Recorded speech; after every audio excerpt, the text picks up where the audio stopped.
Avec Ludmila Akone, bonjour. Bonjour. Merci d'avoir accepté l'invitation de France 24. Vous êtes historienne, chercheuse associée à l'université Paris 1. Comment interpréter cette décision assez brutale finalement de Matteo Salvini, puisque ça fait 14 mois que la coalition est au pouvoir. Pourquoi maintenant? Ça vous a surpris, vous? Pas vraiment. Nous ne savions pas encore si ça allait tomber avant ou après le vote du budget. Alors là, effectivement, ça tombe avant, ce qui pose un problème. Il est évident que Salvini est pressé de thésauriser un certain nombre d'acquis et d'en faire son trésor. Est-ce qu'il a réellement le pouvoir, Matteo Salvini, de convoquer seul ces nouvelles élections? Il n'a pas le pouvoir, mais il veut déposer une motion de censure contre le président du Conseil, Giuseppe Conte, au Sénat.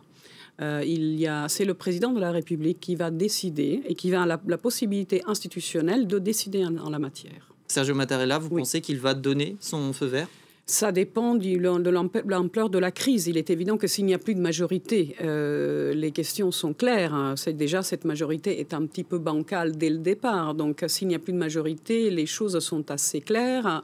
Et après, il faut respecter les calendriers institutionnels. C'est-à-dire, il y a les affaires courantes, il y a le budget, bien sûr, et il y a aussi les délais pour éventuellement la convocation d'élections anticipées. C'est de ça qu'on parle. Alors, le désaccord, mercredi, sur la ligne ferroviaire Lyon-Turin après un vote au Sénat, c'est un prétexte de Salvini pour divorcer. J'emploie le mot parce que c'est la comparaison qu'il a fait. Certainement, puisque je me souviens d'images de Salvini avec un t-shirt Notave qui prenait la même position que 5 étoiles. Donc non, c'est évidemment un prétexte, oui. Est-ce que, comme le pense Luigi Di Maio, donc du mouvement 5 étoiles, Matteo Salvini néglige les intérêts des Italiens au profit des siens? Parce qu'on le sait, il est favorable dans les sondages. Oui, les intérêts de Salvini, vous comprenez, on peut se demander si la question de l'immigration comme le grand danger de l'Italie ne passe pas devant les problèmes réels des Italiens. Parce que là, à l'heure actuelle, le gouvernement tombant, il y a un certain nombre de choses qui se passent. Je vous en cite une immédiate, par exemple. Les travaux de destruction du pont de Gênes pour sa reconstruction de facto sont interrompus avec la chute du gouvernement. Donc ça veut dire que les Génois qui sont à la peine depuis plusieurs mois, qui ne peuvent plus s'en sortir, ils ne voient pas la situation s'améliorer avec une chute de gouvernement comme cela.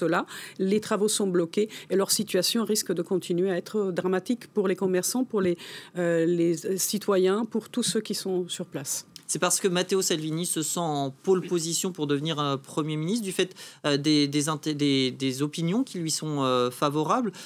Un sondage de juillet donnait 38% d'opinions favorables. C'était un sondage Lasset, la télé italienne. Pour Matteo Salvini, 17% pour le mouvement 5 étoiles. On le rappelle, la Ligue a fait 34%, je crois, aux européennes. Il y a cela, mais il y a un deuxième aspect dont on ne parle pas beaucoup. C'est qu'actuellement, le parti de Salvini est accablé par des scandales à répétition. Donc, à la fois, il est effectivement dans une position favorable. On peut battre le fer lorsqu'il est chaud, n'est-ce pas?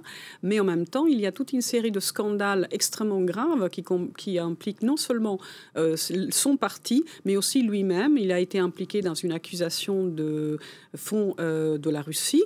Est-ce qu'il a effectivement pris des fonds de la Russie pour sa campagne électorale ou pas? Nous ne savons pas, mais il y a 49 millions d'euros que la Ligue doit rendre au gouvernement pour des affaires qui ont été faites avant l'arrivée de Salvini. Donc la Ligue a besoin d'argent. Où est-ce qu'elle est en train de le chercher? On ne sait pas, mais il y a des scandales qui vont être jugés et qui vont effectivement faire soulever un certain nombre de problèmes graves. Qui est le plus à perdre par conséquent, Luigi Di Maio ou Matteo Salvini? Si on voit immédiatement, on peut penser Luigi Di Maio, et en même temps, il y a des tentatives de recomposition qui vont avoir lieu. Est-ce que, d'un point de vue international, il y a quand même des préoccupations? Parce que c'est la stabilité de l'Europe, qu'on soit pour ou contre telle ou telle politique, c'est quand même un problème. Lorsque 5 étoiles a décidé de voter pour la candidature d'Ursula von der Leyen, ça a été la première véritable rupture, avant même la question de la TAV, vous voyez.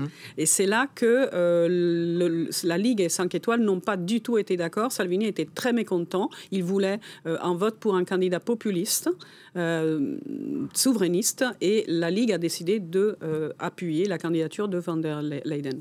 Alors ça va effectivement compliquer davantage les relations avec l'Union européenne. Rapidement, est-ce qu'on peut craindre avec ces élections que l'Italie vire davantage à droite? C'est une forte possibilité, oui. Si les choses restent en l'état, il y a des possibilités, par exemple, d'une coalition, d'une addition de votes entre Fratelli d'Italia, le parti d'ultra-extrême droite, si vous me permettez ce terme, et la Ligue. Quelle va être la position de Berlusconi, qui était en coalition avec eux? En tout cas, il est soutien financier de Salvini depuis un certain temps. Qu'est-ce qu'elle va être sa position? On ne sait pas, mais il y a cette possibilité d'un virage très, très à droite. Oui, très, très à droite, encore plus qu'actuellement. Merci beaucoup, Ludmila Akoné, d'avoir été sur le plateau de France 24 avec nous. Je rappelle que vous êtes historienne, chercheuse associée à l'Université Paris 1. Merci.